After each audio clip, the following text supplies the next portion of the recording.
Good evening everyone. Guys, आज हमारा day second है और हम आज पढ़ रहे हैं relational model. Relational model EF code ने बनाया था।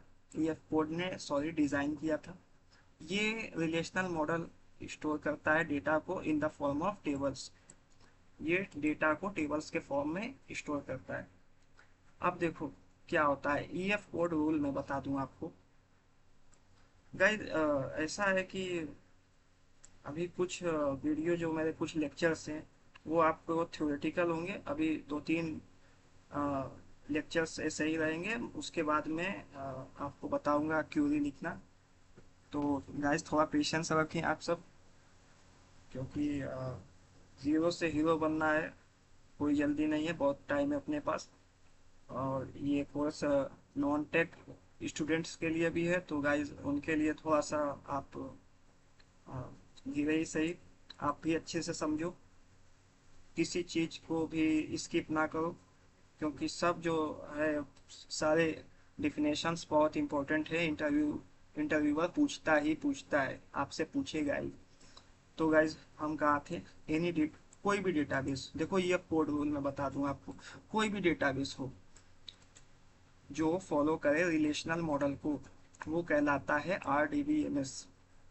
ठीक है, क्लियर है। डीबीएमएस क्या होता है वो मैंने प्रीवियस वीडियो में आपको बताया। आप प्रीवियस वीडियो देख सकते हो अगर कोई डाउट हो। फिर भी मैं एक शॉर्ट में बता दूं। डीबीएमएस एक सॉफ्टवेयर है जो डेटा को स्टोर और मैनेज करने के काम आता है। तो डेटाबेस क्या है। डेटाबेस ईएफ कोड रूल में बताऊं तो डेटाबेस, देखो सेकंड पॉइंट देखो, डेटाबेस रिलेशनल मॉडल को फॉलो करेगा तो उसे RDBMS कहेंगे, या होता हो जाएगा, कन्वर्ट हो जाएगा, आप समझ लो। एनी डेटाबेस, कोई भी डेटाबेस मैनेजमेंट सिस्टम जो एक सॉफ्टवेयर है, वो फॉलो करेगा रूल्स, ईएफ कोड के रूल्स को, तो वो भी हो जाएगा RDBMS।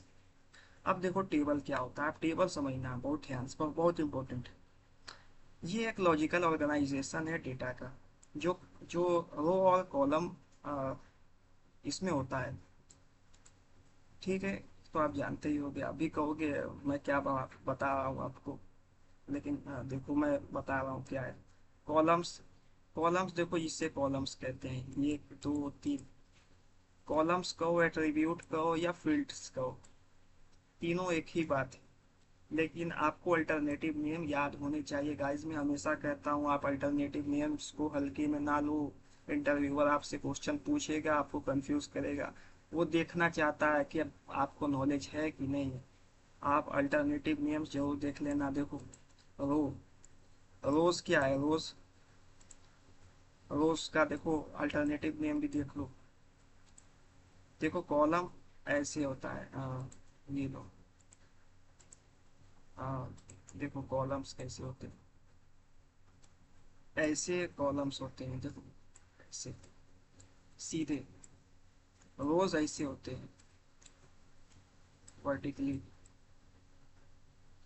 देखो एग्जांपल देखो, ये EMP जो है, ये EMP क्या है, कॉलम नेम है। ये कॉलम नेम है, ई नेम कॉलम नेम है, सैलरी कॉलम नेम है। अब ये जो है वर्टिकली, ये क्या है, रोज है। रोज हैं, रिकॉर्ड्स हैं, टपल्स हैं। रोज का तीन नाम है, देखो है, दो नाम और याद रख लो, और कॉलम्स के भी दो नाम और याद रख लो। और जो दोनों का इंटरसेक्शन, जब रोज और कॉलम का इंटरसेक्शन जो होगा, उसे हम कहते हैं सेल। तो ये पॉइंट्स आपको याद रखने होंगे। बाकी आगे देखते हैं। Rules of EF code. अब ईएफ कोड के रूल्स देखो। पहला रूल क्या है, डेटा एक सेल में जो आप स्टोर कर रहे हो वो सिंगल वैल्यू डेटा होना चाहिए। कैसे होना चाहिए, एग्जांपल मैं बताता हूँ। देखो ये सिंगल वैल्यू डेटा आपने स्टोर किया है एक सेल में। ये एक सेल है। What is cell. Cell is intersection of rows and column. अब देखो ये सिंगल वैल्यू डेटा, आप ऐसे कॉमा दे के बीच में नहीं लिख सकते हो। ये देखो ये गलत है, ये नहीं चलेगा। तो ये ईएफ कोड का पहला रूल है। ठीक है।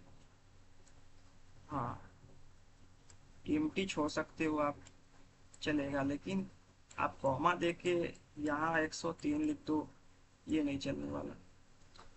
दूसरा रूल, ईएफ कोड के अनुसार हम डेटा को मल्टीपल टेबल्स में स्टोर कर सकते हैं। अगर हमें नीड हुई तो हम एक कनेक्शन भी इस्टेब्लिश कर सकते हैं बिटवीन टेबल्स।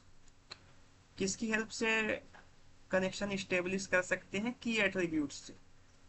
की एट्रीब्यूट्स जैसे प्राइमरी की, फॉरेन की, हाँ नहीं सॉरी, फॉरेन की, प्राइमरी की, आगे आपको मैं बताऊंगा। अभी अभी आप देखो, सिर्फ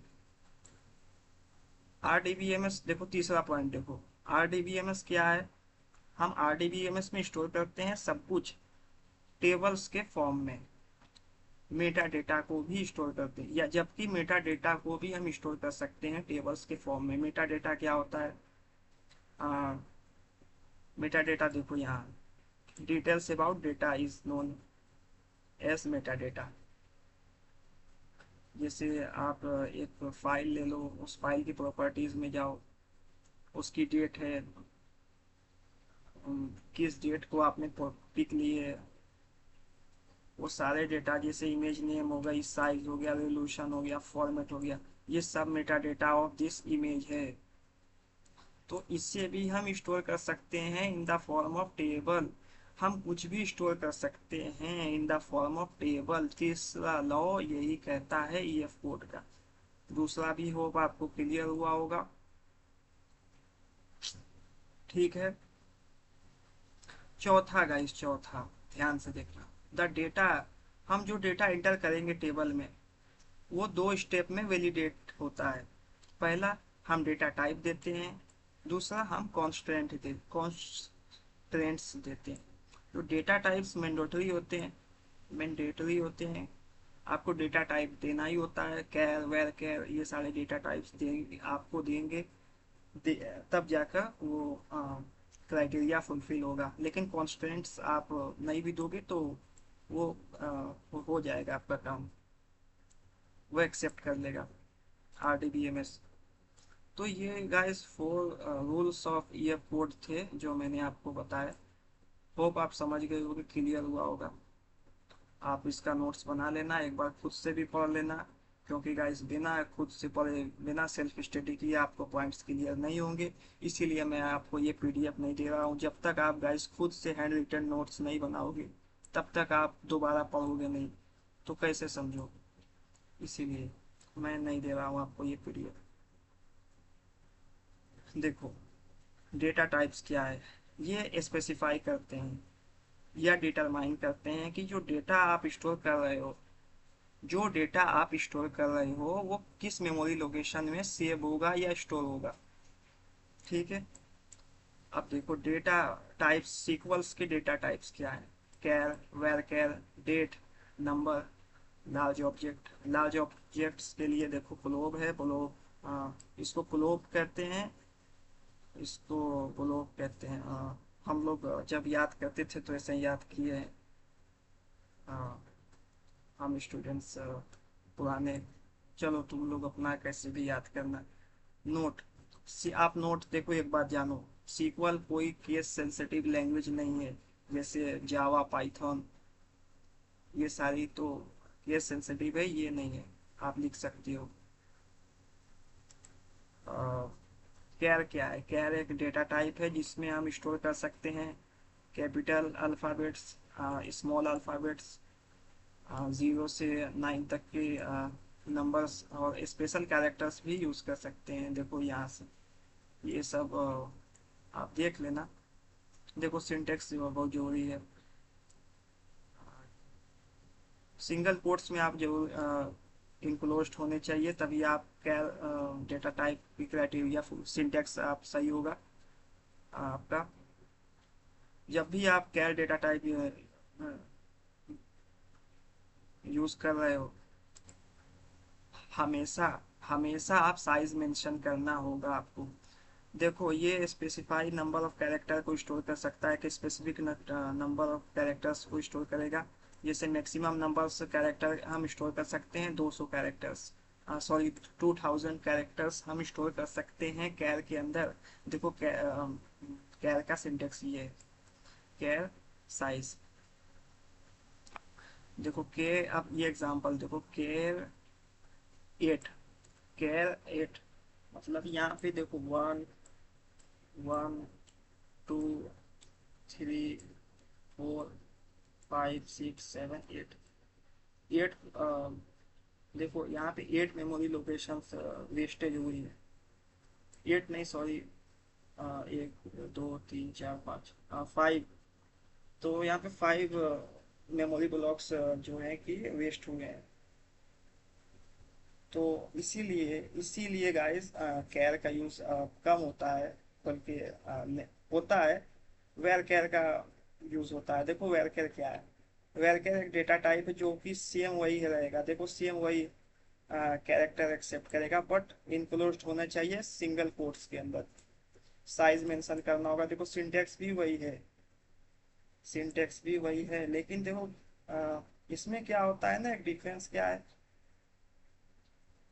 आपने जैसे कि साइज मेंशन किया है एट, और आपने ये लिख दिया है, ये थ्री कैरेक्टर्स आपने लिखे हैं, तो बाकी के ब्लॉक्स तो वेस्ट हो, मेमोरी ब्लॉक्स तो वेस्ट हो जाएंगे, वन, टू, थ्री, फोर और फाइव।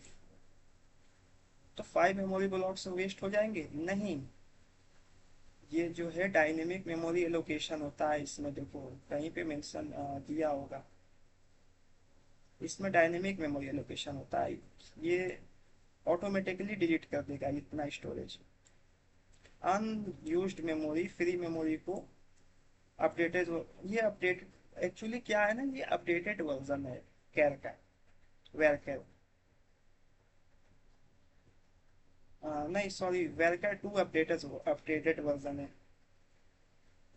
तो देखो यहाँ लिखा है वेरिएबल लेंथ मेमोरी एलोकेशन है, वेरिएबल के साइज के अकॉर्डिंग ये इसके लेंथ मेमोरी एलोकेशन चेंज होता है, वेरी करती है इसकी मेमोरी की, मेमोरी एलोकेशन, वेरिएबल लेंथ की मेमोरी एलोकेशन वेरी करती है इसमें।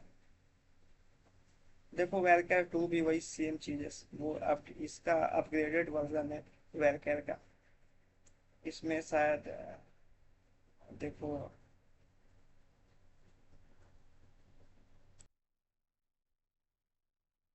ये अपग्रेडेड वर्जन है, और इसमें क्या है कि आप 4000 कैरेक्टर्स तक स्टोर कर सकते हो, बट सिंगल कोट्स के अंदर होना चाहिए गाइस, ये पॉइंट है, सिंगल कोट्स के अंदर होना चाहिए आपका जो भी आप कैरेक्टर स्टोर कराना चाह रहे हो। तो गाइस ये था हमारा आज का सेशन, यही खत्म करते हैं, डे टू खत्म होता है लेक्चर आज, डे थ्री आपका शुरू होता है नेक्स्ट लेक्चर में बनाता हूँ अभी। तब तक के लिए बाय गाइस, होप आप समझ में आया हो, अगर समझ आया हो तो जरूर से लाइक कर देना, नहीं समझ में आया तो डिसलाइक भी करना। ठीक है गाइस, बाय।